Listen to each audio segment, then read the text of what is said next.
आपको जिसको है थायराइड, तो काफी लोगों ने यहाँ आके अपना रिकवरी भी की है थायराइड से। तो आजकल का जो लाइफस्टाइल है ना, उसमें ये चीजें ना बढ़ती जा रही है, थायराइड का इशू भी बहुत बढ़ रहा है, ये सारी चीजें धीरे धीरे बढ़ती जा रही है। तो ये थायराइड का, ये ना थायराइड एक ग्लैंड होती है हमारे यहाँ पे गर्दन में, वो तितली बटरफ्लाई की शेप में होती है वो ग्लैंड। तो वो जो हार्मोन प्रोड्यूस करती है, वो हार्मोन हमारे जो ऑर्गन्स हैं, डिफरेंट डिफरेंट ऑर्गन्स हैं हमारे, वो अलग अलग काम करते हैं। तो ये हार्मोन हमारे हार्ट बीट को कंट्रोल करता है, हमारे बॉडी के टेम्परेचर को, थायराइड हार्मोन जो ग्लैंड हार्मोन रिलीज करती है, वो बॉडी के टेम्परेचर को मेंटेन करता है, डाइजेस्टिव सिस्टम को हेल्प करता है अपना काम ठीक से करने में, और हमारे एनर्जी लेवल को भी बना के रखने में हेल्प करता है ये हार्मोन। लेकिन किसी वजह से ये हार्मोन, हमारी ग्लैंड ठीक से काम नहीं करती, तो ये हार्मोन हमारा डिस्टर्ब हो जाता है।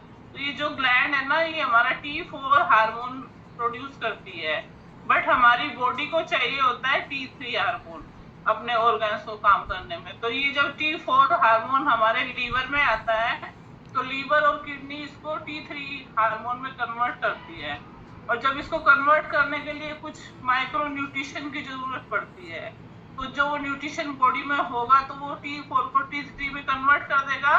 तो हमारा जो ये थायराइड हार्मोन है, ये इसको बैलेंस रहता है, और जब हमें वो न्यूट्रिशन नहीं प्रॉपर मिलता है, तो हमारा थायराइड लेवल गड़बड़ होने लगता है।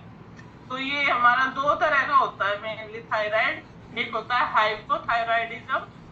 इसमें हाइपोथायराइडिज्म में क्या होता है कि जो हमारी ग्लैंड है ना, ये कम प्रोड्यूस करती है हार्मोन। तो जब हार्मोन कम प्रोड्यूस होगा, तो हमारा डाइजेस्टिव सिस्टम स्लो हो जाता है, मेटाबॉलिज्म सिस्टम स्लो हो जाता है। तो मेटाबॉलिज्म स्लो होगा तो फिर हमारा खाना पचने में दिक्कत होती है, तो वजन हमारा बढ़ने लगता है। इससे फिर हमारी हाइपोथायराइडिज्म के कारण और भी कई हेल्थ इश्यू हो जाते हैं। तो जैसे पसीना ज्यादा आता है, जिन लोगों को होगा ये, आपको सिम्टम्स सबको थोड़ा अलग अलग होते हैं बॉडी में। हार्ट बीट तेज रहती है, थकान रहती है, नींद कम आती है, और आपको ये भूख ज्यादा भूख कम लगती है, सॉरी। और आपका ये जो मांसपेशियों में ना पेन रहने लगता है, दर्द रहता है मांसपेशियों में। तो ये सारा दूसरा हमारा होता है हाइपरथायराइडिज्म। इसमें हमारी ग्लैंड जो है ये थायराइड की, ये ज्यादा हार्मोन प्रोड्यूस करने लगती है।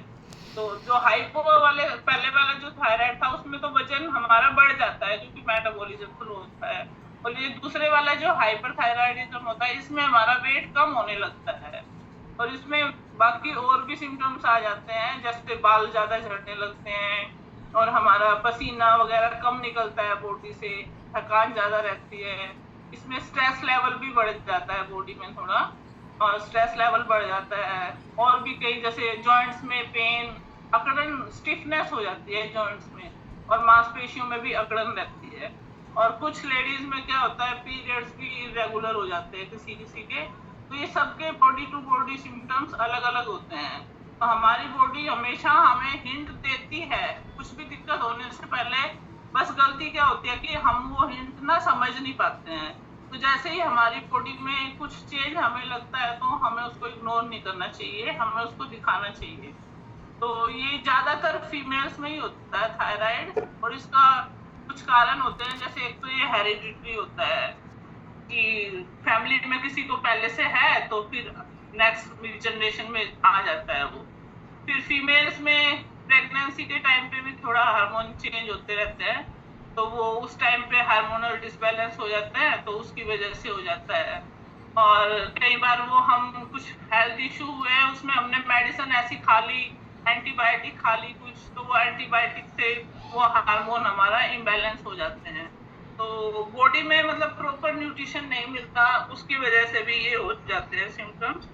तो हमें इसको, थायराइड को, हम अपना ठीक से रहे, हमारा बैलेंस रहे, तो इसके लिए हम कुछ प्रिकॉशंस ले सकते हैं। जैसे एक तो हम अपना स्ट्रेस लेवल मैनेज करके रखें। अगर बॉडी में हमें लगता भी है कि स्ट्रेस आ रहा है बॉडी में थोड़ा, तो उसको मैनेज करने के लिए अपना लाइफस्टाइल ठीक करें, एक्सरसाइज करें प्रॉपर। और जैसे अपने क्लब में सब कुछ होता ही है, ये डांस भी, मेडिटेशन भी एक एक अच्छा रोल करता है इसको ठीक करने में। तो और सबसे बड़ा रोल होता है, जैसे हम सीख ही रहे हैं इस क्लब में आके कि 80% रोल हमारा खाने पीने का ही होता है। तो जब ये दोनों कॉम्बिनेशन हो जाता है, 80% खाना पीना, 20% अपना एक्सरसाइज, तो हमारा जो हेल्थ इशू है वो अपना क्योर होने लगते हैं। तो इसमें जो थायराइड ग्लैंड के लिए सबसे इम्पोर्टेंट न्यूट्रिशन होता है, एक तो आयोडीन होता है। आयोडीन की वजह से ग्लैंड ठीक से काम करती है। फिर सेकंड एक जिंक होता है, माइक्रो न्यूट्रिएंट्स होते हैं ये, और एक होता है सेलेनियम।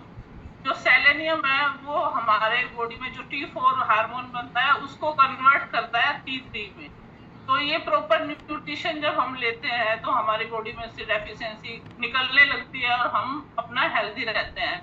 जैसे कि हम सब अपने कम्युनिटी के मेंबर इस कम्युनिटी में जितने भी आए हैं सभी हेल्दी है और हमेशा ऐसे ही सब लोग हेल्दी रहें।